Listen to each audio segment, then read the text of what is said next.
Hello friends, welcome back to my channel.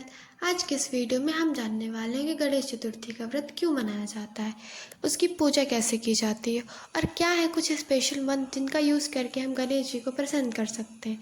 तो इन सभी जानकारी के लिए वीडियो को एंड तक ज़रूर देखें। और वीडियो को शुरू करने से पहले आप हमारे वीडियो को भी लाइक कर दें और अभी तक आपने हमारे चैनल को सब्सक्राइब नहीं किया तो वो भी कर दें। तो चलिए अब वीडियो की शुरुआत करते हैं। सबसे पहले हम जानेंगे कि गणेश चतुर्थी का व्रत क्यों मनाया जाता है। गणेश चतुर्थी क्यों मनाई जाती है, चलिए जानते हैं। गणेश चतुर्थी हिंदुओं का एक बहुत ही प्रमुख त्यौहार है। ये त्यौहार भारत के विभिन्न भागों में मनाया जाता है, लेकिन महाराष्ट्र और कर्नाटक में ये बड़ी धूमधाम से मनाया जाता है। पुराणों के अनुसार इस दिन भगवान श्री गणेश का जन्म हुआ था, इसीलिए गणेश चतुर्थी के दिन हिंदू भगवान गणेश जी की पूजा की जाती है। कई जगहों पे भगवान गणेश जी की बहुत बड़ी प्रतिमा स्थापित की जाती है और इस प्रतिमा का 9 दिन तक पूजन किया जाता है। बड़ी संख्या में आसपास के लोग इसका दर्शन करने आते हैं और 9 दिन बाद गानों के साथ, बाजे के साथ गणेश जी की प्रतिमा को किसी तालाब में, किसी महासागर, नदी में विसर्जित कर दिया जाता है। गणेश जी को और भी कई नामों से जाना जाता है, जैसे लंबोदर, विनायक, विघ्नहर्ता और भी कई नामों से हम इन्हें जानते हैं। तो अभी हमने जाना कि गणेश चतुर्थी क्यों मनाई जाती है। तो चलिए अब हम जानते हैं गणेश चतुर्थी का महत्व क्या है। इसके बारे में अब हम जानकारी लेंगे। गणेश चतुर्थी का महत्व।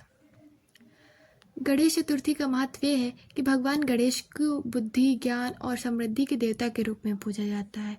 गणेश चतुर्थी के त्यौहार के दिन हम भगवान गणेश की पूजा करते हैं। ये त्यौहार नए कार्यों की शुरुआत के लिए शुभ माना जाता है, इसीलिए हम कोई भी काम करने से पहले भगवान श्री गणेश का पूजन करते हैं। गणेश चतुर्थी का जो मुख्य उद्देश्य होता है वो ये है कि हम भगवान श्री गणेश के गुणों को, उनके जितने भी आचरण हैं उन सभी को ग्रहण करें और उनकी बताए हुए मार्ग पर हम अग्रसर हों, उनके बताए हुए रास्ते पर हम चलें। तो अभी हमने जाना गणेश चतुर्थी का महत्व। अब हम जानेंगे कि गणेश चतुर्थी कैसे मनाते हैं, इसकी पूजन कैसे करते हैं। तो चलिए जानते हैं। तो गणेश चतुर्थी में भगवान गणेश की मूर्ति को घर में या सार्वजनिक स्थल में, पार्क में कहीं भी स्थापित कर सकते हैं। उसके बाद विधि पूर्वक उन्हें स्थापित करने के बाद उनकी पूजा की जाती है। उन्हें मोदक, फल, फूल और जो भी उन्हें प्रिय है वो सब उन्हें अर्पित किया जाता है। गणेश चतुर्थी का ये पर्व 10 दिनों तक चलता है। 9 दिनों तक हम भगवान श्री गणेश की पूजा करते हैं और 10वें दिन हम उनका विसर्जन करते हैं।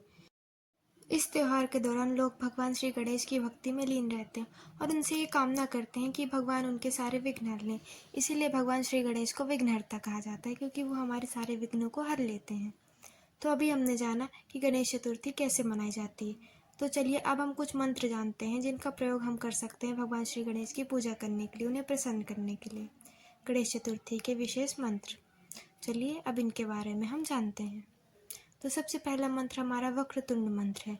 ये मंत्र तो हमने कई बार कई जगहों पे पढ़ा होगा। वक्रतुंड महाकाय सूर्यकोटि समप्रभ निर्विघ्नं कुरु मे देव सर्व कार्येषु सर्वदा। इस मंत्र का प्रयोग करने से यह विघ्नों को दूर करता है और सफलता प्रदान करता है। मंत्र गणेश गायत्री मंत्र है। ये मंत्र बुद्धि को जागृत करता है और ज्ञान की दिशा में मार्गदर्शन प्रदान करता है। ये मंत्र इस प्रकार है। ओम एक दंताय विघ्ने वक्रतुंडाय धीमहि तन्नो दंती प्रचोदयात्। एक बार फिर, ओम एक दंताय विघ्ने वक्रतुंडाय धीमहि तन्नो दंती प्रचोदयात्।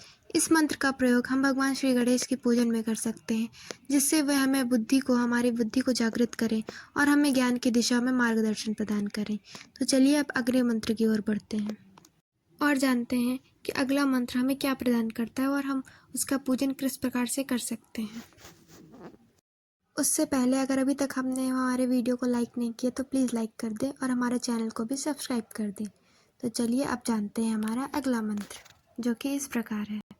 सिद्धि विनायक मंत्र। इस मंत्र का प्रयोग हम सिद्धि, ज्ञान और सफलता प्राप्त करने के लिए करते हैं। ये मंत्र कुछ इस प्रकार है। ओम नमो सिद्धि विनायकाय सर्व कार्य कत्रे सर्व विघ्न प्रशमनाय सर्व राज्य वशकरणाय सर्वजन सर्वत्री पुरुष आकर्षाय श्री ओम स्वाहा। एक बार फिर, ओम नमो सिद्धि विनायकाय सर्व कार्य कत्रे सर्व विघ्न प्रशमनाय सर्व राज्य वशकरणाय सर्वजन सर्वत्री पुरुष आकर्षाय श्री ओम स्वाहा। अगला मंत्र हमारा ऋणहर्ता मंत्र है। यदि आप आर्थिक समस्याओं से, ऋण से, सबसे छुटकारा चाहते हैं तो आप इस मंत्र का प्रयोग जरूर करें। ये मंत्र कुछ इस तरह से है। ओम गणेश ऋणम सिंधी वरेण्यम हम नमः फट। एक बार फिर, ओम गणेश ऋणम सिंधी वरेण्यम हम नमः फट। इस मंत्र के प्रयोग से आप अपनी आर्थिक समस्याओं और ऋण से मुक्ति प्राप्त कर सकते हैं। तो गणेश जी के पूजन में इस मंत्र का प्रयोग जरूर करें अगर आप ऋण के समस्याओं से, आर्थिक समस्याओं से घिरे हुए हैं।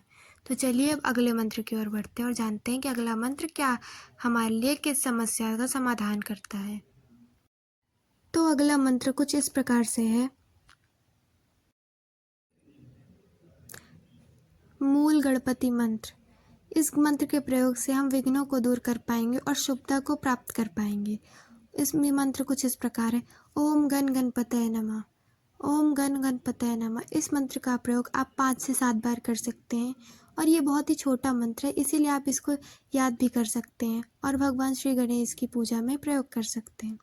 अगला मंत्र हमारा शक्ति विनायक मंत्र। इस मंत्र के प्रयोग से आप आर्थिक सफलता और समृद्धि को प्राप्त कर सकते हैं। ये मंत्र कुछ इस प्रकार है। ओम ह्रीं गें ह्रीं। ओम ह्रीं गें ह्रीं। ये मंत्र भी बहुत ही ज़्यादा छोटा मंत्र है, लेकिन ये जितना छोटा है उतना ही लाभकारी भी है। ये मंत्र हमारी आर्थिक सफलता और समृद्धि प्रदान करता है। आप ऋण हर्ता मंत्र का प्रयोग करके अपने ऋण, अपनी आर्थिक समस्याओं से छुटकारा पा सकते हैं और शक्ति विनायक मंत्र का प्रयोग करके अपनी आर्थिक सफलता और समृद्धि को प्राप्त कर सकते हैं। इन सभी मंत्रों का प्रयोग आप ज़रूर से गणेश जी के पूजा में करें और मुझे कमेंट करके भी बताएं कि आपको ये हमारी वीडियो कैसी लगी। और अगर आपको इस वीडियो को लेकर या गणेश जी के मंत्र या और भी किसी चीज़ को लेकर कोई भी सवाल है तो आप कमेंट कर सकते हैं, मैं उनका जवाब ज़रूर दूंगी। और साथ ही आपने हमारे चैनल को भी सब्सक्राइब कर लें और बेल आइकन को प्रेस करना ना भूलें ताकि हमारे आगे आने वाली वीडियो की नोटिफिकेशन आपको मिल सके और आप सभी वीडियो का लाभ प्राप्त कर सकें। Thanks for watching.